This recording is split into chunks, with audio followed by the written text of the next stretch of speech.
Hello guys, welcome back another video of hashtag তব্রত cricket. তো India versus ইংল্যান্ডের মধ্যে সেকেন্ড টেস্টের প্রথম দিনের খেলা শেষ হয়ে গিয়েছে।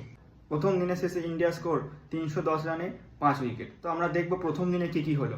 তো ইংল্যান্ড টসে জিতে সিদ্ধান্ত নেয় বল করার। তো ইন্ডিয়ার তরফে প্রথমে ব্যাট করতে নামে জয়সওয়াল অ্যান্ড কে এল রাহুল, কিন্তু কে এল রাহুল সেইভাবে ব্যাট করতে পারেনি, 2 রানে আউট হয়ে যায়। তাকে বোল্ড করে ক্রিস ওকস। ইন্ডিয়ার প্রথম উইকেট পড়ে 15 রানে। তারপর ব্যাট করতে নামে করুণ নায়ার এবং জয়সওয়াল মিলে 80 রানের পার্টনারশিপ করে। তারপর আউট হয়ে যায় করুণ নায়ার, সে করে 31 রান, তাকে আউট করে ব্রাইডেন কার্স। তারপর ব্যাট করতে নামে শুভমান গিল এবং জয়সওয়াল মিলে এক সুন্দর পার্টনারশিপ করে। জয়সওয়াল করে 50 রান, কিন্তু বেন স্টোকস এবং জয়সওয়ালের মধ্যে কথা কাটাকাটি হওয়ার পরই বেন স্টোকসের বলে আউট হয়ে যায় জয়সওয়াল, সে করে 87 রান। তারপর ব্যাট করতে নামে ঋষভ পান্ট এই ম্যাচে সেইভাবে রান করতে পারেনি।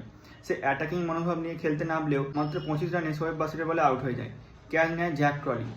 তারপর ব্যাট করতে নামে নীতিশ কুমার রেড্ডি, সে মাত্র 2 রান করে।